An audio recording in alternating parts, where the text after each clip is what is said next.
Soros मामले में मुश्किल में फंसी सोनिया गांधी पर लगेगा यूएपीए। एनआईए करेगी सोरोस मामले की जांच।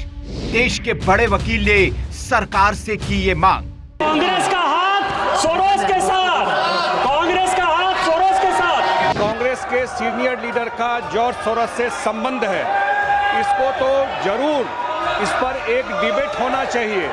बांग्लादेश में जो हुआ उसमें भी सोरोस का इन्वॉल्वमेंट है। सोरोस और कांग्रेस की दोस्ती क्या है? सोरोस और सोनिया गांधी, श्रीमती सोनिया गांधी जी का क्या संबंध है? कांग्रेस की नेता सोनिया गांधी के जॉर्ज सोरोस से कनेक्शन का मामला अब तूल पकड़ता जा रहा है। संसद में बीजेपी और एनडीए के नेताओं ने खुलेआम सोनिया गांधी का नाम लिया, उन पर देश के गद्दार के साथ लिंक होने के आरोप लगाए और इस पर चर्चा की मांग की।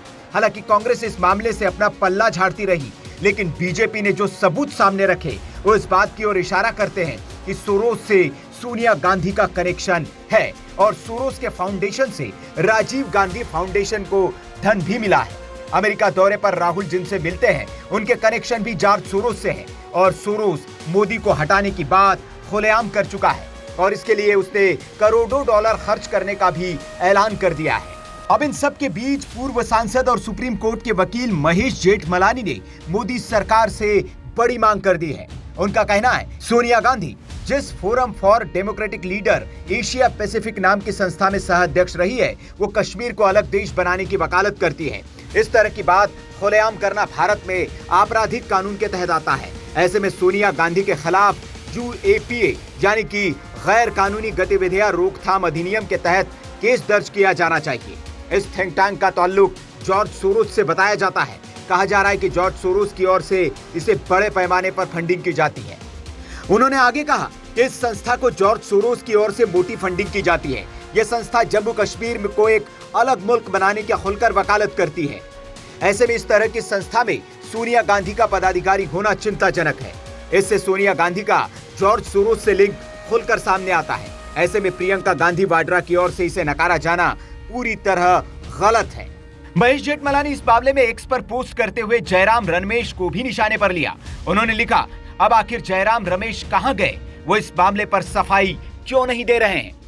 महेश जेठमलानी यही नहीं रुके, उन्होंने आगे कहा, बीजेपी ने सोनिया गांधी और जॉर्ज सोरोस के अपवित्र संबंधों का खुलासा किया है, लेकिन ये मामला इतने पर नहीं थमना चाहिए, बल्कि यूएपीए के तहत केस होना चाहिए। इस मामले में एनआईए को सक्रिय होते हुए केस दर्ज करना चाहिए और जांच को बढ़ाना चाहिए। गांधी वाड्रा परिवार लंबे समय से Bofors, Agusta Westland, National Herald जैसे करप्शन के मामलों से बचता रहा है, लेकिन भारत की अखंडता के खिलाफ राय देने वाले संगठन से जुड़ा होना बेहद गंभीर मसला है। अपने निजी हितों को साधने के लिए सोनिया गांधी शायद ऐसा कर रही है, लेकिन ये गलत है। ऐसे में उनके खिलाफ मुकदमा होना चाहिए। अब बड़ा सवाल ये कि अगर ये मामला इतना गंभीर है तो मोदी सरकार इस पर केस क्यों नहीं कर रही है? जांच एजेंसियों को इसका खिलाफ जांच के लिए निर्देशित क्यों नहीं किया जा रहा है? क्या एक बड़े वकील की ओर से मांग किए जाने के बाद अब सरकार सोनिया और राहुल के खिलाफ एक्शन लेगी और देश के खिलाफ गद्दारी करने वालों को सजा दिलवाएगी? Bureau report, VK news.